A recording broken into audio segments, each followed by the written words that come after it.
How does baseball have anything to do with the car business?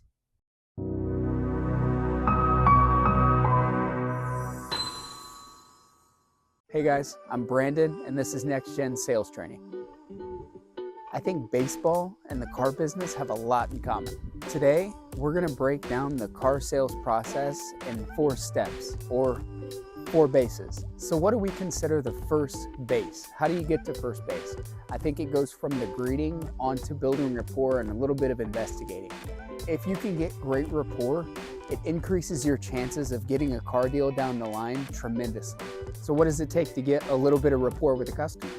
I think getting rapport is just finding common ground, getting something you guys can both laugh about or just have a commonality with them. And you can find that within what they're wearing, what they drove up in, where they're from, who they are their kids with them. Just find something to build rapport with somebody and get to that first base. And then you're gonna find out exactly what they're looking for and what you can help them find. The investigation stage goes hand in hand with building rapport. Whenever you have rapport, you're allowed to ask those questions that kind of helps you investigate what they're looking for. And using your common ground with that customer can help them, they'll trust you a lot more in your recommendations of the vehicle that they should be looking at or the multiple vehicles they should be looking at, depending on what sale that you're in. So you've got common ground, you've built rapport, and you've investigated. You've sat down with the customer and figured out exactly what they're looking for, why they're there, what problems are you trying to solve. Now you're on first base.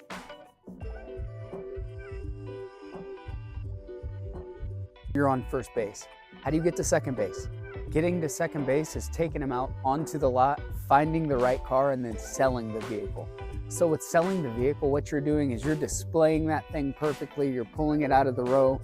You're gonna open all the doors. You're gonna give them a solid walk around, showing all the features and the benefits, and you're gonna put it in their driveway mentally.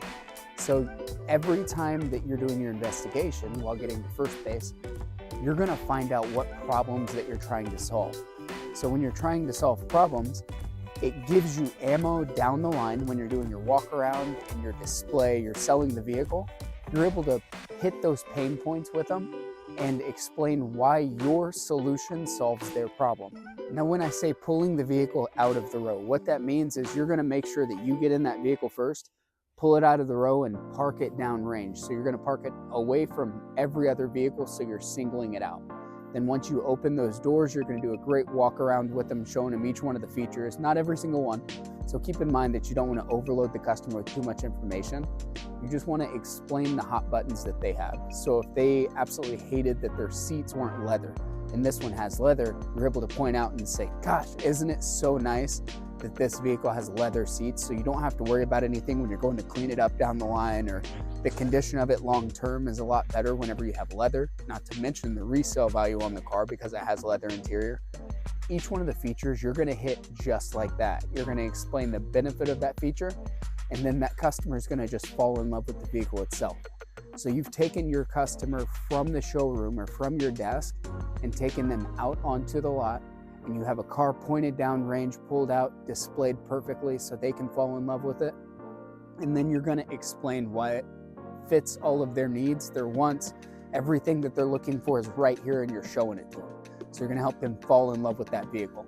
So you've rounded first and you're on second now. So all you have left is third and then you're on your way home. What does it mean to get to third base?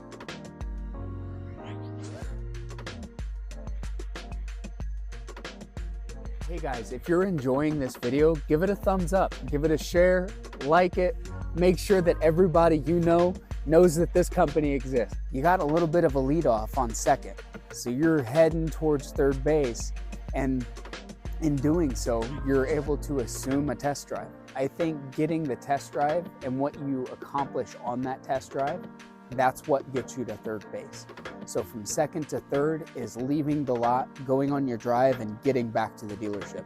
I think that might just be the single most important part of the sale outside of you having a relationship with that customer. With you building rapport and getting common ground and making them comfortable with you, and you're able to just have common conversations, that's a huge part of everything that happens later on. But this test drive is going to be the determining factor on whether they buy it or not. So how do you accomplish a great test drive if you're on third base or getting to third base. I think a great test drive starts with, number one, all right turns. So it seems like a little minor detail whenever you're on a test drive, but you have to keep in mind that right turns are a lot less stressful. So if you pull out of your parking lot and you take a right, there's no cross traffic. It's just waiting on traffic to go by that's already going in the same direction they're intending to go. But you take a right turn, and then the next turn is going to be a right, and as many right turns as you can. The only time they should turn left, and if you can avoid it, do it, but should be back into your lot. So you don't want them to ever cross traffic. So that's a minor detail, but I think it's really important, so I wanted to bring it up. Also, another huge factor to a test drive is when I would break it into 3 pieces, and it's fitting for third base. Break it into 3 pieces. You're on the way out, and you have a turnaround point. From the dealership to that turnaround point, you're going to talk about almost nothing. You're not going to talk to the customer unless you're talked to first. So don't speak unless spoken to, or unless it has nothing to do with the car deal itself. All you're doing is trying to get more common ground and get a better relationship with that customer so they're more comfortable with you. It's not comfortable driving with somebody you don't really know. So the more that they can get comfortable with you, the easier that test drive is, and the more comfortable they are driving and imagining it in their driveway. So now the first third of your test drive is over and you're at your turnaround point. Make sure you know where your turnaround point is. You do the turnaround point, you hit, if it's a parking lot, you're turning around in that parking lot and going back towards the dealership. There's your first third. Your second third is going to be from that turnaround point to your commitment to purchase point. So you have to have a pre-planned destination of when you're going to ask them to buy the car. Also, from the turnaround point to your pre-planned commitment to purchase point, you're going to talk about the other things that's involved with purchasing from your dealership. I always like to bring up, have you ever purchased with us before? Have you ever bought anything from our dealership before, or our auto group? Because that gives you a perfect in to start to pitch some of the pre-installed products. So with pre-installed products, that could be anything from a clear coat they put on, a clear film, a windshield protection plan. If they automatically do some sort of roadside service or security systems, anything that's pre-installed at your dealership, and you should know these things of what is already on the vehicle that the customer is innately purchasing by purchasing with your dealership. So how you bring those up after you ask if they purchased with you before, if they have purchased with you before, you say, so you should be familiar with XYZ products that we have because you purchased with our auto group. If they haven't purchased with us before, explain it. Well, a couple of things you get because you're purchasing with us is XYZ. A huge point that's going to make your finance manager happy is if you explain the service contract as well in very brief detail. So because this vehicle isn't so old, or because this vehicle is brand new, or because this vehicle doesn't have a lot of miles, whatever reason you want to use, you can say that, and then you follow up with, you can get a service contract on this, or you can warranty it for quite a while for relatively inexpensive. I would write those words down because that's how I explain it every single time, and it works. It's not selling them anything, it's opening their mind to something. So it's making sure that you're not surprising them or shocking them whenever you bring out numbers, and that's listed on there. If you can bring it up in that fashion, because it's not too old of a vehicle, you can get this vehicle service contract, or you can warranty this vehicle for relatively inexpensive if they follow up with, well, how much is it? Always break it down into payments. Whether they're paying cash or paying and financing it, you need to break it down in payments and say, it really only changes your payment, maybe $30, $40 a month. It really depends on how far out you take your warranty. They cater it to how you drive rather than having some cookie cutter warranty that comes with every vehicle, right? They're inevitably just gonna say, okay, that's awesome. And I can explain that more later whenever you go into the paperwork, is always a good lead off. So you hit your turnaround point. You're starting to bring up some of the products that you already have, or what warranties that you guys already have on the vehicle, because some dealerships offer like a 2-month warranty just for the vehicle because it's under a certain amount of miles. So you've brought those things up, they're aware of them, you're having conversations about purchasing again. Are you planning on financing? Are you planning on writing a check? Do you have a trade-in that we haven't looked at yet, or do you have something at the house that you're wanting to trade in? Just questions about purchasing, so you're getting them back in the framework of buying the car.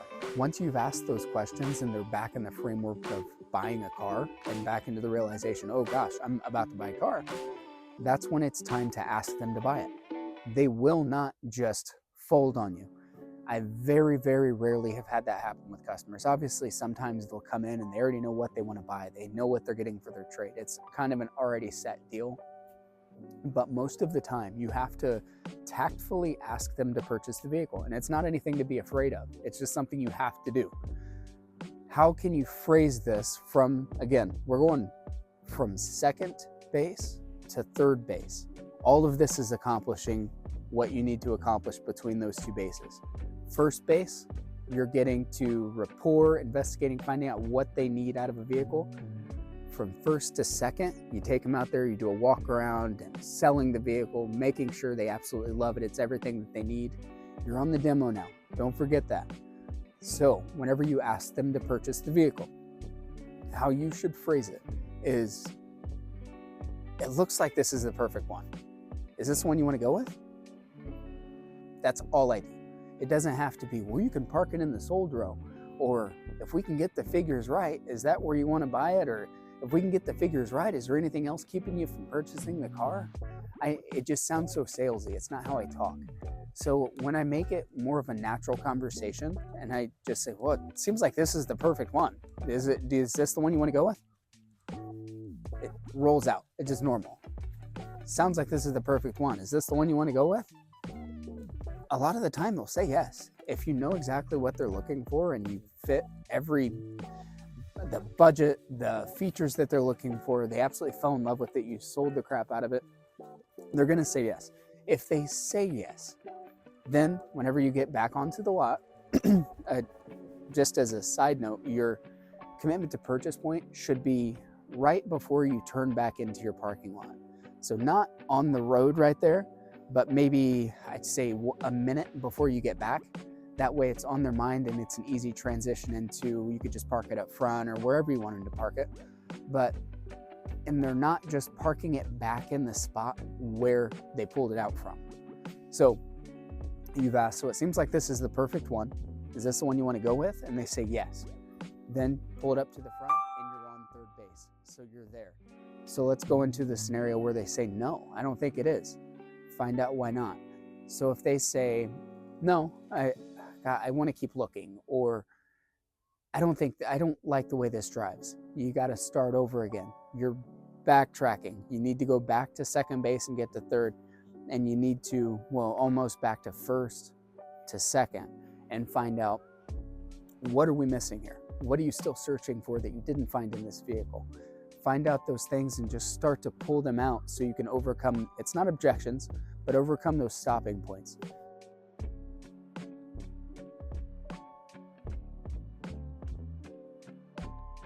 You're going from third into scoring at home. How do you do that? So most of the things have already been done. You've already set up for this little sprint. All you got to do is just cross that home plate. Going from third to home is just writing it up, getting the numbers right, making sure that they love the vehicle enough to purchase it and that the value outweighs the price. If you've set it up correctly along your first, second, and third bases, I genuinely think it should be an easy lay down sale. That's how most of them come off whenever you set it up correctly. The third to home is going to be your paperwork. It's going to be getting their trade information, getting their payoff information, finding out what their budget is, getting your manager involved if he needs to be involved. It's just the paperwork. That's the easy part. So once you get that commitment to purchase, drive home, go to home base. And once you're at your sprinting point between third and home base, that's just home free game. And you have to consider it like that because you know you've done your job to that point, and in a roundabout way, you've already sold the car.